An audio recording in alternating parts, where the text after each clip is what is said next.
ونستعينه ونصلي على رسوله الكريم أما بعد باب جهر المأموم بالتامين.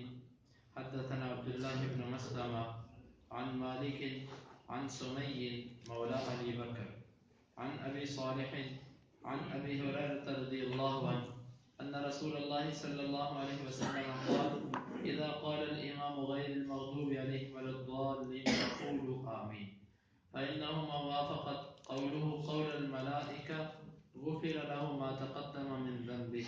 تابعه محمد بن عمرو عن أبي سلمة عن أبي هريرة عن النبي صلى الله عليه وسلم ونعيم المجمر عن أبي هريرة رضي الله عنه.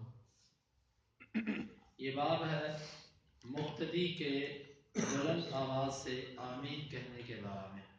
امام بخاری فرماتے ہیں کہ ہمیں بیان کیا عبداللہ بن مسلمہ نے، وہ مالک سے اور وہ سمی سے جو کہ غلام ہیں ابو بکر کے، اور وہ ابو صالح سے اور وہ صحابی رسول ابو ہریرہ رضی اللہ عنہ سے کہ بے شک رسول اللہ صلی اللہ علیہ وسلم نے فرمایا کہ جس وقت امام غیر المغضوب علیہم ولا الضالین کہے تو تم آمین کہو۔ بس بے شک جس کا قول فرشتوں کے قول کے موافق ہو گیا اس کے پہلے تمام گناہ معاف کر دیے جائیں گے۔ آگے امام بخاری فرماتے ہیں کہ سمئی کی متابعت کی ہے محمد بن عمر نے، اس نے بیان کیا ہے ابو سلمہ سے اور وہ صحابی رسول ابو ہریرہ رضی اللہ عنہ سے، اور اسی طرح نعیم المجمر سے، وہ بیان کرتے ہیں ابو ہریرہ رضی اللہ عنہ سے۔ حدیث تو پیچھے آپ نے سن لی ہے، یہاں پر سوال ہے کہ امام بخاری نے باب باندھا کہ مقتدی بلند آواز سے آمین کہے، اور جو حدیث لے کر آئے ہیں بظاہر اس حدیث میں کچھ ایسے الفاظ نہیں ہیں کہ جس کا یہ معنی نکلتا ہو کہ مقتدی بھی بلند آواز سے آمین کہے گا۔ پھر امام بخاری نے باب کیسے قائم کر دیا؟ اس کے شارحین نے مختلف جوابات ذکر کیے ہیں۔ پہلا تو یہ ہے کہ عربی زبان کے اندر کلمہ قول جو ہے، قول، جس وقت یہ لفظ بولا جائے بغیر کسی قید کے تو اس سے جہر مراد ہوتا ہے، اس سے بلند آواز سے بولنا مراد ہوتا ہے، کیونکہ نبی صلی اللہ علیہ وسلم نے یہاں پر امر کیا ہے فَقُولُوا آمین، تو تم آمین کہو۔ وہ کہتے ہیں قَالَ قُولُوا، اس کا معنی ہے کہ بلند آواز سے کہو، کیونکہ قول کا معنی جس وقت آہستہ آواز سے کہنا ہوگا تو اس وقت اس کے ساتھ کوئی نہ کوئی ایسا قرینہ آئے گا جو بتلائے گا یہاں پر قالا کا معنی ہے آہستہ، وگرنہ قالا جب بغیر قرائن کے آئے گا تو وہاں پر اس کا معنی ہوگا بلند آواز سے آمین کہنا۔ یہ اس کا بعد نے جواب یہ بھی دیا ہے کہ چونکہ امام بلند آواز سے آمین کہے گا تو مقتدی کو حکم ہے کہ ہر معاملے میں امام کی اقتداء کرے۔ جن معاملات میں امام کی اقتداء نہیں وہاں پر استثناء کر دی گئی ہے کہ یہ کام امام کرے گا مقتدی نہیں کرے گا، وہاں پر استثناء کر دی گئی، منع کر دیا گیا۔ لیکن جہاں پر منع نہیں اس کام میں امام اور مقتدی دونوں شریک ہیں، تو چونکہ یہاں پر آمین کے بارے میں مقتدی کے لیے کوئی ایسا الگ ضابطہ اور قانون نہیں ہے جو اس کو امام سے جدا کر دے، لہذا امام اور مقتدی اس قاعدے اور قانون میں اکٹھے ہیں، اس لیے امام بخاری نے اسی حدیث سے استدلال کیا آمین اونچی کہنے کا، کہ امام اونچی کہے گا مقتدی بھی اس کی اقتداء کرتے ہوئے پیروی کرتے ہوئے اونچی کہے گا۔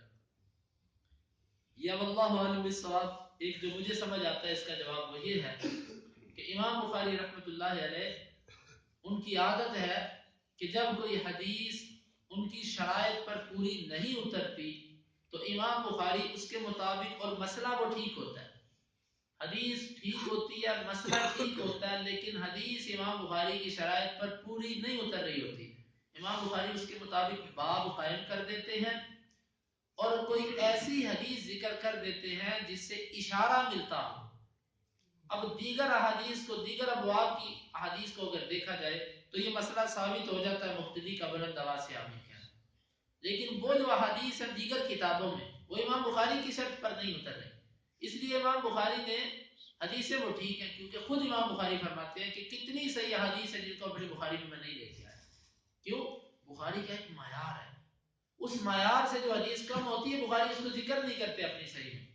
तो इमाम बुखारी ने यहाँ पर उस हदीस के सही होने की बिना पर उसके मुताबिक बाब तो कायम कर दिया, लेकिन उस हदीस को नहीं लेकर आए, उसकी मुनासबत से ऐसी हदीस लेकर आए हैं कि जिससे इस्तेदलाल किया जा सकता है। तो वो दीगर हदीस को अगर सामने रखें तो ये बाब वाज़ेह हो जाता है कि मुक्तदी भी बुलंद आवाज से आमीन करें। क्यों? जिस तरह के इमाम ने पीछे अब्दुल्ला बिन जुबैर का ये कौल नकल किया कि वो आमीन कहते तो पीछे सहाबा भी आमीन कहते, और अता बिन नबी रबा जो इमाम अबू हनीफा के उस्ताद है वो कहते हैं मैंने 200 सहाबा को मस्जिद के अंदर देखा कि वो अब्दुल्ला बिन जुबैर के पीछे बुलंद आवाज से आमीन कहते थे। तो ये करीना है बहुत बड़ा। इमाम बुखारी ने उसी मुनासबत से यहाँ पर ये बाब कायम कर दिया और दलाइल पहले भी जिक्र कर दिए कि इस मसला में इमाम मुक्तदी दोनों के दोनों बराबर के शरीक हैं। ये है इमाम बुखारी का वो इस्तिदलाल बुलंद आवाज से आमीन कहने के बारे में मुक्तदी के लिए। बाकी बाज लोगों का इस पर एतराज करना कि फरिश्ते उनकी आमीन हमें सुनाई नहीं देती, इसका जवाब मैं आपके गोश गुजार कर चुका हूँ कि फरिश्ते एक तो फिस समा, हदीस के लफ्ज है पिछली हदीस में वकालतिल मलाइकतु फिस समाई आमीन, फरिश्ते आसमान में आमीन कहते हैं। और आसमान की बात हम कैसे सुन सकते हैं? एक बंदा दूसरी छत पे खड़ा होकर ऊंची आवाज से बात करता हो, हमें नीचे बात नहीं आती। मसलन यहाँ पर ऊपर रिहायशी हैं, पीछे घरों में बातें होती हैं, हमने कभी नहीं सुनी। तो जो आसमान में बात हो उसको हम कैसे सुन लेंगे? एक। और दूसरा मैंने ये कहा था कि फरिश्ते ऐसी मखलूक हैं कि उनकी आवाज हम नहीं सुन सकते।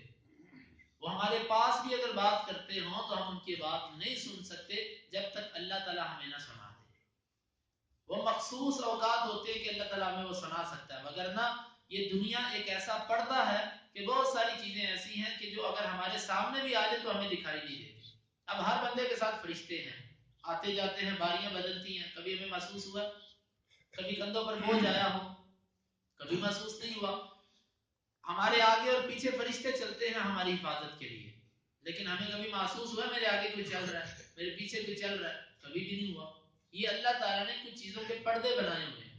जब हम दुनिया से जाएंगे फकशफना अन्का गिताअका फबसरुका अल-यौमा हदीद, क़यामत के दिन अल्लाह ताला ये पर्दे हटाएंगे। इंसान के जब पर्दे हटेंगे उस दिन इसकी नजर तेज हो जाएगी, ये वो चीजें भी देख पाएगा जिनको ये दुनिया में नहीं देख सकता।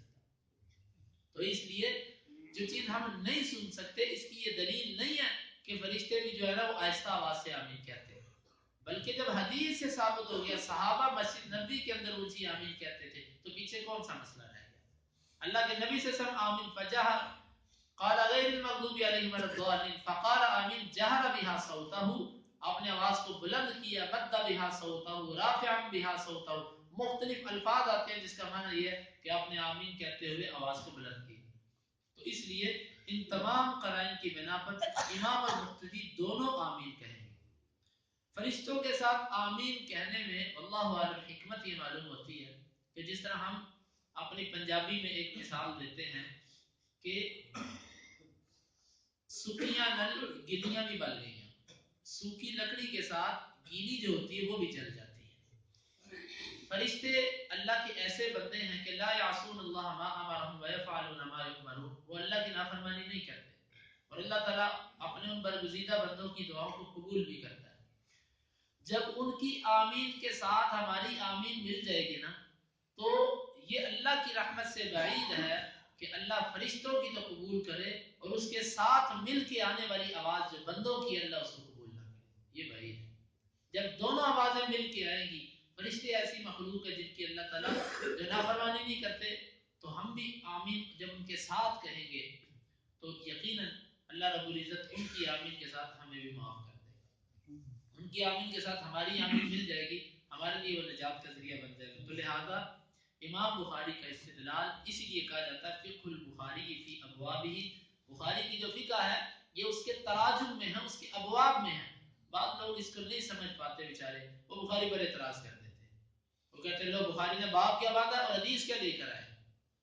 और ऐसा एतराज अक्सर या तो मजहबी तासुब की बिना पर होता है तो या फिर जहालत और कम फहमी की बिना पर कि बात नहीं समझ आई बुखारी की और बुखारी पर एतराज कर दिया। इसलिए इमाम बुखारी रहमतुल्लाह अलैह का यहाँ पर इस्तिदलाल जो है वो बिल्कुल ठीक है اور دیگر قرائن سے انہوں نے یہ باب قائم کیا، مسئلہ واضح کیا کہ امام اور مقتدی ان دونوں کو چاہیے کہ وہ بلند آواز سے آمین کہیں۔ اللہ تعالیٰ ہمیں اس سنت کو اختیار کرنے کی توفیق عطا فرمائے۔ اللهم انفعنا بما علمتنا وعلمنا ما ينفعنا وزدنا علما۔ اللهم اقسم لنا من خشيتك ما تحول به بيننا وبين معصيتك، ومن طاعتك ما تبلغنا به جنتك، ومن اليقين ما تهون به علينا مصائب الدنيا، متعنا اللهم بأسماعنا وأبصارنا وقواتنا أبدا ما أحييتنا، واجعله الوارث منا، واجعل ثأرنا على من ظلمنا، ولا تجعل مصيبتنا في ديننا، ولا تجعل الدنيا أكبر همنا ولا مبلغ علمنا، ولا تسلط علينا من لا يرحمنا، وآخر